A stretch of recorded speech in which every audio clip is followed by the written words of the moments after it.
बहुत बहुत स्वागत है दोस्तों। इस वक्त है मेरे साथ इंडिया के जाने माने फिल्म एक्सपर्ट और ट्रेड एनालिस्ट श्री तरन आदर्श।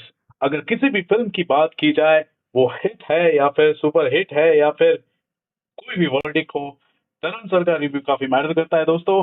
आइए इनसे जानते हैं कि हाल ही में रिलीज हुई अजय देवगन की बड़ी फिल्म, उनके डायरेक्शन पर भी बनी है ये फिल्म भोला, कैसी लगी उन्हें। आइए जानते हैं। सर क्या कहेंगे, भोला आपने देखा, कैसा लगा? देखिए मुझे पहले तो मैंने ये फिल्म देखने के बाद मेरा इंस्टेंट रिएक्शन यही था कि ये फिल्म मासेस के लिए बनाई गई है। बहुत मास अपील फिल्म है, इसमें मास अपील है इस फिल्म में। और दूसरी बात ये कि मुझे ऐसा लगा कि कहीं ना कहीं एक्शन पे इतना जोर दिया गया है, इतना एम्फेसाइज किया गया है एक्शन सीक्वेंसेस की, जो कि बहुत अच्छे हैं, मैं डिनाई नहीं करता, कि कहीं ना कहीं वो जो स्क्रीन प्ले राइटिंग है, जो कहानी की जो पकड़ है, वो कहीं ना कहीं कमजोर हो जाती है। और जी। दूसरी बात जो मुझे ऐसा लगा, ये मेरी व्यक्तिगत राय है, वो ये कि फिल्म की जो लंबाई है थोड़ी कम हो सकती थी तो बेहतर बेहतर इम्पैक्ट हो सकता था। ये मेरा मानना है, और यही मैंने अजय से भी कहा ये फिल्म देखने के बाद, कि भाई मुझे ऐसा लगा कि भाई ये फिल्म की जो लिखाई है थोड़ी बेटर हो सकती थी, और फिल्म की जो लंबाई है वो थोड़ी कम हो सकती थी।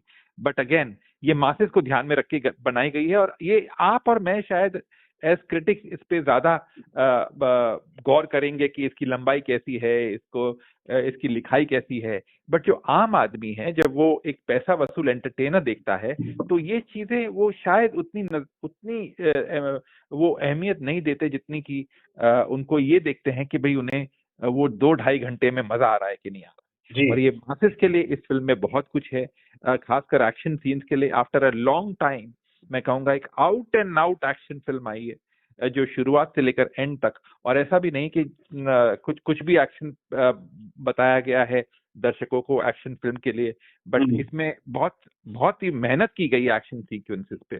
और अगर आप फिल्म देखेंगे तो आपको अंदाजा होगा कि अजय ने वाकई में निर्देशक के साथ साथ जो एक्टिंग भी की है, हम्म। प्लस जो पूरा एक जो भार संभाला है फिल्म का अपने कंधों पर, मजबूत कंधों पर, हम्म। वो वाकई काबिले तारीफ। क्या इस फिल्म के साथ एक नया बेंचमार्क क्रिएट हो सकता है हमारे हिंदी सिनेमा में, कि इस तरह का एक्शन भी हम इमेजिन कर सकते हैं और उसे पर्दे पर उतार सकते हैं सर? देखिए डेफिनेटली, क्यों नहीं। इनफैक्ट मैं, जैसा कि मैंने कहा कि एक्शन फिल्मों की शायद कमी महसूस हो रही थी, और ये बड़े शहरों में उतना नहीं जितना कि छोटे शहरों में। अगर हम्म। आप देखेंगे तो एक वक्त था जब जो हम कहते हैं कि मेट्रोज के बाहर जो दर्शक होते हैं, उनके लिए हम वैसी फिल्में बनाया नहीं करते थे जो उन्हें पसंद आती है, जिनमें मार धाड़ हो, जिसमें एक्शन हो, जिसमें हम्म। मसाला हो, जिसमें नॉन स्टॉप एंटरटेनमेंट हो। शायद हम वो फिल्में बनाना भूल चुके थे, क्योंकि हम मेट्रो सेंट्रिक फिल्में बना रहे थे। हम्म। इनफैक्ट कुछ दिनों पहले, 2 हफ्ते पहले भी जब जो फिल्म रिलीज हुई थी, तू झूठी मैं मक्कार, वो भी मेट्रो सेंट्रिक फिल्म ही है, जो जी। छोटे सेंटर्स में या मेट्रोज के बाहर वो उतना जलवा नहीं दिखा रही है जितना कि उसे दिखाना चाहिए। हालांकि स्टार कास्ट बहुत मजबूत है, बट इस फिल्म में मैं ये कहना चाहूंगा कि जो मेट्रोज का बिजनेस नहीं होगा, वो शायद मेट्रोज के बाहर का बिजनेस हो सकता है। मास सर्किट में, मास पॉकेट जो हम कहते हैं फिल्म हम्म। इंडस्ट्री में, वो इस फिल्म में हम देख सकते हैं। Right, right, right. और दूसरी तरफ क्योंकि ये फिल्म एक रीमेक है और इस पर काफी ऑडियंस का जो रुझान था काफी कम नजर आ रहा था, लेकिन जिस हिसाब से वर्डिक्ट आए हैं ऑडियंसेस के, वो काफी मोरल बूस्ट कर सकते हैं, आपको लगता है? बिल्कुल।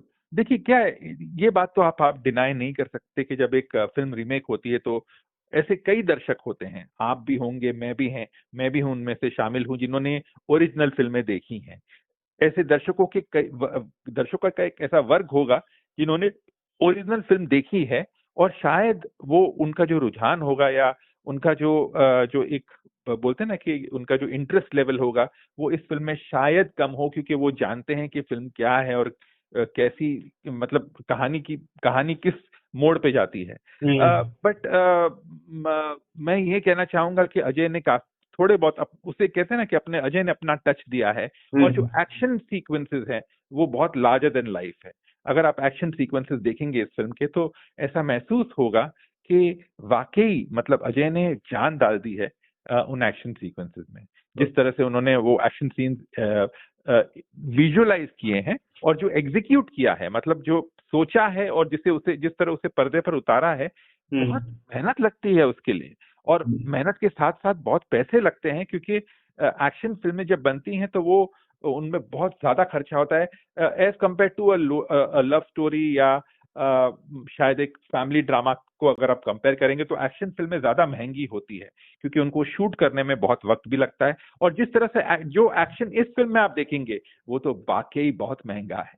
इनफैक्ट आप देखकर ही आपको अंदाजा हो जाएगा कि इट वो कोई कॉम्प्रोमाइज वाला एक्शन नहीं है कि बस यहाँ पर फाइट डाल दो और खत्म हो जाए बात।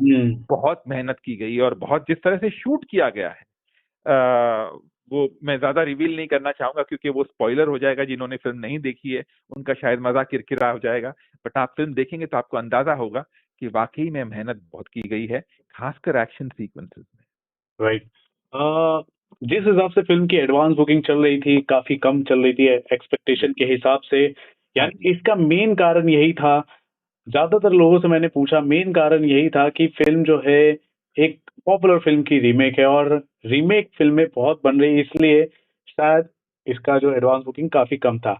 अब आपको लगता है कि चलिए ये फिल्म तो कुछ हद तक बहुत अच्छा रिस्पांस हासिल कर रही है, कर भी लेगी। आने वाले वक्त में अब यही फिल्म मेकर्स सोचेंगे कि अब भाई रीमेक हम नहीं बनाएंगे, अब हम ओरिजिनल किसी स्क्रिप्ट पर काम करेंगे। बिल्कुल, मैं आपकी बात से 16 मतलब टोटली सहमत हूँ कि भाई ये फिल्म जो है आज की तारीख में जब आप किसी को कहते हैं कि ये फला फिल्म की रीमेक है, तो या तो उसने ओरिजिनल देखी है, जी। या तो उसने डब्ड वर्जन देखा है, या तो वो उसने सब टाइटल्स के साथ देखा है। तो कहने का मतलब ये है, अगर उसने नहीं देखा है तो कहीं कहानी सुनी है या कहानी पढ़ी है। तो ये जो होता है ना, ये फैक्टर एक एक जो क्यूरियोसिटी फैक्टर होता है, जो एक उत्सुकता होती है उस फिल्म को देखने की, वो कहीं ना कहीं बहुत कम हो जाती है।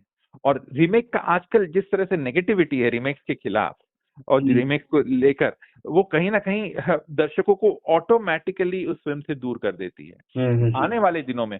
और अगर आप देखेंगे तो आजकल पैन इंडिया फिल्में जो जो साउथ में बन रही थी, वही आज हिंदी में भी रिलीज हो रही है। तो जैसे आज ही एक फिल्म दशहरा रिलीज हुई है, जो तेलुगु फिल्म है बेसिकली, बस उसे डब करके हिंदी में रिलीज किया गया है। तो आज की तारीख में साउथ वाले खुद अपनी फिल्में रिलीज कर रहे हैं। तो जाहिर सी बात है आने वाले दिनों में भी जो रीमेक्स हैं वो थोड़ी कम हो जाएंगी, या शायद ना के बराबर हो जाएगी। और at the same time I feel कि ओरिजिनल कहानियों पे जोर दिया जाएगा। चलिए, हम उम्मीद करते हैं कि यहाँ से बस रीमेक बनाने का जो सिलसिला है वो थम जाए, और जिस हिसाब से एक रीमेक फिल्म में इतनी मेहनत की गई है, अगर ओरिजिनल फिल्म में अगर मेहनत की जाए अच्छी स्क्रीन प्ले के साथ, तो स्काई इज द लिमिट हो जाएगा। Thank you so much sir, आपने भोला को लेकर आपने अपना ओपिनियन शेयर किया। दोस्तों, ये फर्स्ट टाइम है तरन आदर्श सर अपना ओपिनियन शेयर कर रहे हैं। बाहुबली, आप उनको सुन पा रहे हैं भोला के बारे